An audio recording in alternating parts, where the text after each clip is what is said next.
आपका अपना YouTube channel mission tech classes में आप सभी का स्वागत।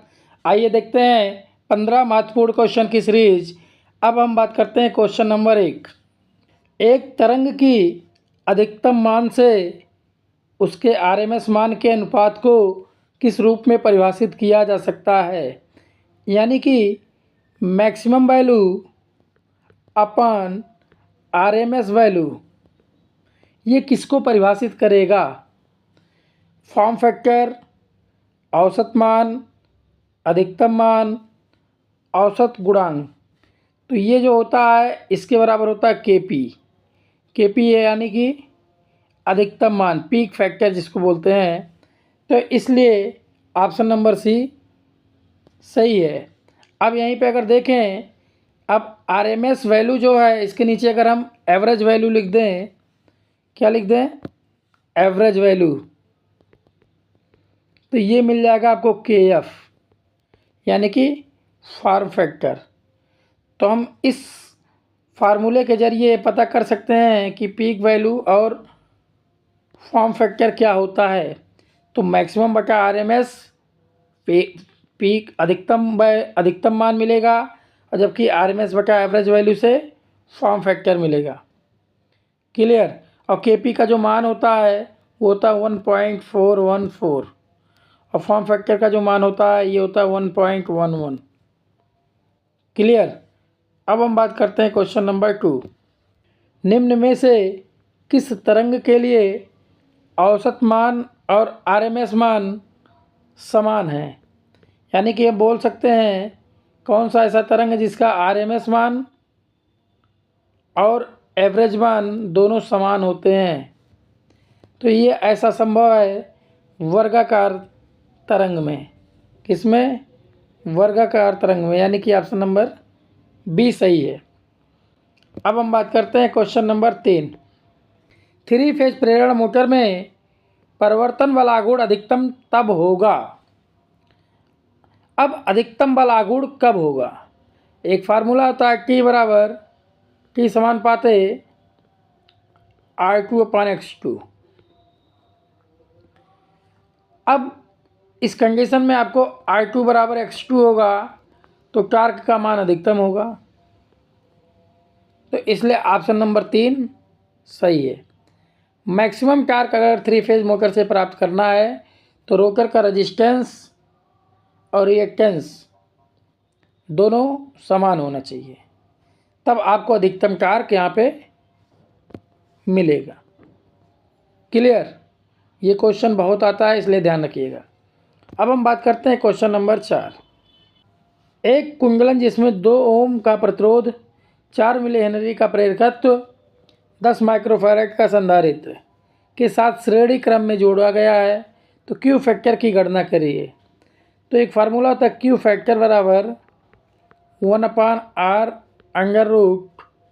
√L/C। अब इसमें सब मान रखेंगे 1/R यानी कि 1/2 अंडर रूट 4 गुणे 10⁻³ क्योंकि मिली है, अपन 10 गुणे 10⁻⁻6। क्लियर? तो यहाँ से मिल जाएगा 1/2 गुणे 2 अंडर रूट अब 10⁻³ और यहाँ 10⁻⁵, यानी कि ये हो जाएगा 100। ये 2 से 2 कट जाएगा, अंडर रूट 100 का मान कितना आ जाएगा? 10। तो क्यू फैक्टर का वैल्यू क्या आ गया आपका? 10। ऑप्शन नंबर डी सही है। तो इसको संभाल के रखिएगा, इस फार्मूले को।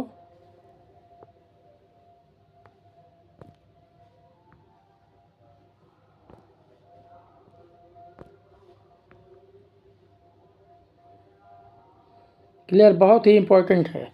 अब हम बात करते हैं क्वेश्चन नंबर 5।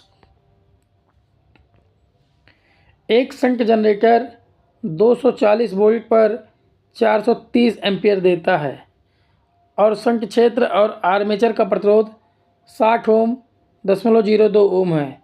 तो आर्मेचर वोल्टेज पाथ, यानी कि आर्मेचर वोल्टेज ड्रॉप ज्ञात करना है। अब आइए देखते हैं, कुछ इस तरीके से फिगर बनेगा।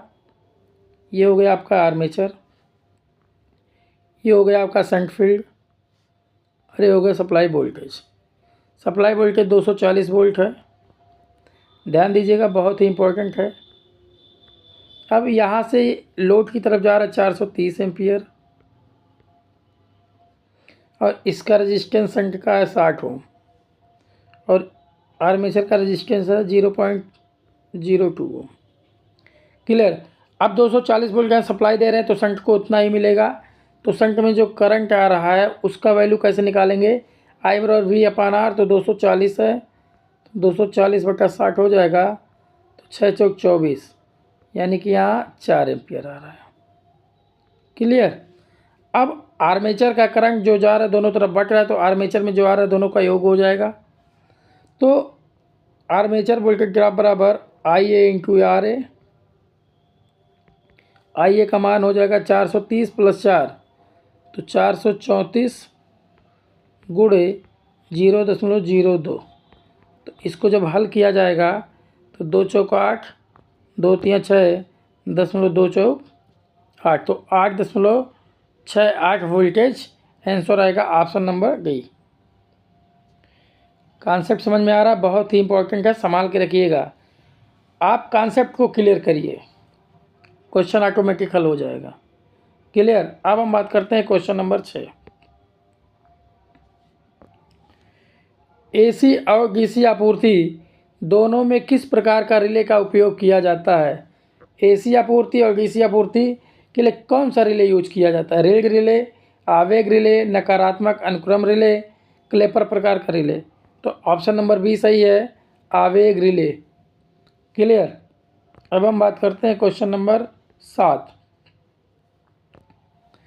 घर के इन्वर्टर में 12 वोल्ट की बैटरी से शक्ति प्राप्त करने के लिए किस प्रकार के ट्रांसफार्मर का उपयोग किया जाता है। अब एक बैटरी है जो 12 वोल्ट की, ध्यान दीजिएगा। अब यहाँ पे क्या लगाया जाएगा, कौन सा ट्रांसफार्मर लगाया जाएगा जिससे ये 230 वोल्ट पर कर दे। ऊंचाई स्टार डेल्टा, अपचाई एक की। तो हमें क्या करना है, वोल्टेज को बढ़ाना, इम्प्रूव करना है, तो इसके लिए ऊंचाई ट्रांसफार्मर लगाएंगे। ऑप्शन नंबर 1 सही है। अब हम बात करते हैं क्वेश्चन नंबर 8, बहुत इंपॉर्टेंट क्वेश्चन। एक आदर्श वोल्ट स्रोत में होना चाहिए अनंत स्रोत प्रतिरोध, शून्य स्रोत प्रतिरोध, ईएमएफ का अधिक मान, ईएमएफ का कम मान। तो यहाँ पे आदर्श की बात कर रहा है, ध्यान दीजिएगा, आदर्श वोल्ट स्रोत की बात कर रहा है, इसलिए ईएमएफ ये जो है शून्य स्रोत प्रतिरोध होगा। जो स्रोत का प्रतिरोध होगा वो शून्य होगा, क्योंकि आइडियल की बात कर रहा है। अब हम यहाँ नॉर्मली बात करेंगे, ध्यान दीजिएगा। ये वोल्ट मीटर है और ये एमीटर है। नॉर्मली वोल्ट मीटर का रेजिस्टेंस ज़्यादा होता है, एमीटर का रेजिस्टेंस कम होता है। ये नॉर्मल की बात कर रहे हैं। क्लियर। Internal resistance. अब हम बात करते हैं क्वेश्चन नंबर 9। डीसी मोटर द्वारा विकसित यांत्रिक शक्ति क्या है। आउटपुट पावर गुणे हानि, बैक ईएमएफ गुणे आर्मेचर धारा, आउटपुट पावर गुणे दक्षता, पावर इनपुट माइनस हानि। तो ये ऑप्शन नंबर बी सही है। जो आर्मेचर द्वारा इनपुट यांत्रिक शक्ति है जो विकसित कर रहा है, जो पैदा कर रहा है, वो कर रहा है ईवी इंटू आई ए। ये यांत्रिक शक्ति आर्मेचर द्वारा प्रोड्यूस किया जा रहा है। क्लियर। बैक ईएमएफ गुणे आर्मेचर धारा, क्योंकि फार्मूला जो होता है P बराबर E इंटू आई होता है। क्लियर। तो इसी फार्मूले से क्लियर है। अब हम बात करते हैं क्वेश्चन नंबर 10। 2 वाट मीटर विधि द्वारा 3 फेज पावर नापते समय 1 वाट मीटर रीडिंग शून्य होगी जब शक्ति गुणक 0.5 हो, जब न्यूट्रल तार ना लगी हो, जब शक्ति गुणांक यूनिटी हो, जब एक फेज में लोड शून्य हो। तो ऑप्शन नंबर ए सही है, जब शक्ति गुणक 0.5 हो, क्योंकि यहाँ से जो फार्मूला होता है 5 बराबर होता है 10 इनवर्स √3 W1 माइनस W2 अपन W1 प्लस W2। ये फार्मूला होता है। अब यहाँ से 5 बराबर हो जाएगा tan इनवर्स √3। अब W2 0 हो जाएगा तो W1 अपान W2 बराबर है तो कट जाएगा। तो यहाँ से आ जाएगा आपका थीटा का मान 60 डिग्री। तो पावर फैक्टर cos 60 बराबर होता है 1/2, जिसको लिख सकते हैं 0.5। क्लियर, बात समझ में आ गया। इसी तरीके से इस कॉन्सेप्ट पे सारे क्वेश्चन लगेंगे। अब हम बात करें क्वेश्चन नंबर 11। 30 हेनरी और 40 हेनरी के जा प्रेरकत्व वाली दो कुंडली श्रेणी में जुड़ी हुई हैं। यदि कुंडलियों के बीच अन्योन्य प्रेरकत्व 0.5 है तो श्रेणी संयोजन का कुल प्रेरकत्व क्या होगा? Lt बराबर L1 + L2 - 2m। 30 + 40 -2 × 0.5। 5 दूना 10, 1 हो जाएगा। 70 - 1 बराबर 69। क्लियर, तो ऑप्शन नंबर बी सही है। अब हम बात करते हैं क्वेश्चन नंबर 12। वितरण ट्रांसफार्मर को पूर्ण भार के लगभग कितने प्रतिशत अधिकतम दक्षता के लिए डिजाइन किया गया है? अब हम बात कर रहे हैं वितरण ट्रांसफार्मर यानी कि डिस्ट्रीब्यूशन ट्रांसफार्मर। तो इसके लिए ऑप्शन नंबर बी सही है, 50%। डिस्ट्रीब्यूशन जो ट्रांसफार्मर होते हैं उसका 50% भार दे दिया जाए, उससे अधिकतम दक्षता मिल जाएगा।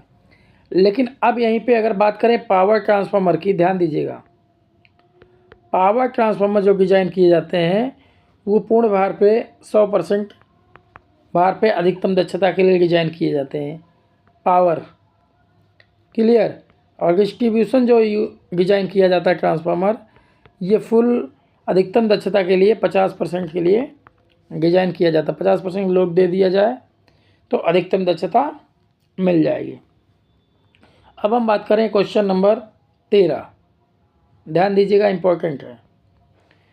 1% पूर्ण पैमाने पर चढ़ने की गारंटीकृत सटीकता वाले 0 से 200 एम्पियर के साथ 10 एम्पियर उपकरण पढ़ने के मामले में प्रतिशत त्रुटि है। अब हम जानते हैं कि अगर 1% त्रुटि है, ध्यान दीजिएगा, एरर, जो प्रतिशत एरर है आपका, ये है 1%। अगर मैक्सिमम एरर क्या हो सकता है?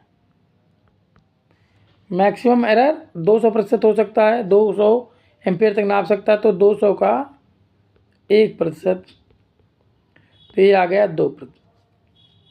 क्लियर, 2 एम्पियर है मैक्सिमम। इसमें 2 एम्पियर का एरर हो सकता है। लेकिन उपकरण क्या है?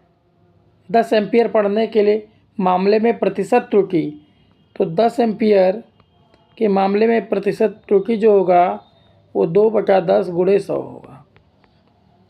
0 0 कट जाएगा, 2 दूना, ये 2 दाएं 20, कितना आ गया? 20%। ऑप्शन नंबर बी सही है। ये कह रहा है कि 1% पूर्ण पैमाने पर मतलब त्रुटि है। तो अगर मैक्सिमम 200 एम्पियर नाप रहा है तो इसके लिए 2 एम्पियर त्रुटि होगी। तो 10 एम्पियर नाप रहा है तो 2/10 × 100 यानी कि 20%। बात करते हैं, अब हम बात करते हैं क्वेश्चन नंबर 14। एक रैखिक चुंबकीय परिपथ में 2 वेबर का अभिवाह संयोजन होता है। जब 20 एम्पियर धारा इसके कुंडलन में से होकर प्रवाहित होती है तो कुंडलन के चुंबकीय क्षेत्र में संग्रहित ऊर्जा क्या होगा? अब यहाँ पे एक फार्मूला होगा, L बराबर N∅/I। तो N का मान तो 1 हो जाएगा, फाई का मान 2 एम्पियर 20। तो यहाँ से कटेगा, आ जाएगा 10 यानी कि 1/10। संग्रहित ऊर्जा होता है E बराबर ½LI²। तो ½ L का मान 1/10, I का स्क्वायर यानी कि I का मान कितना है? 20 एम्पियर। तो 20 × 20, तो 2 दाएं 20, 2 दाएं 20 20 कट गया तो बचा कितना 20 जूल। तो ऑप्शन नंबर सी सही है, 20 जूल। कितना 20 जूल। अब हम बात करते हैं क्वेश्चन नंबर 15। जब श्रेणी घटक का प्रतिघातक सीरीज रिएक्टर का उपयोग उत्पादन स्टेशनों में किया जाता है तो दोष धारा का परिणाम या परिमाण होगा। अब हम बात करें सीरीज रिएक्टर का। रिएक्टर क्या होगा, रिएक्टर में क्या होगा, कुंडली में क्या होता है, धारा परिवर्तन का विरोध करता है। कुंडली क्या है, धारा परिवर्तन का विरोध करता है। तो धारा का परिमाण क्या, जब विरोध करेगा तो ऑटोमेटिक धारा का मान क्या होगा, कम होगा। इसलिए ऑप्शन नंबर बी सही है, घटता है। अगर यह वीडियो आपको अच्छा लगा हो तो ज़्यादा से ज़्यादा सब्सक्राइब करें, शेयर करना ना भूलें। थैंक यू, धन्यवाद।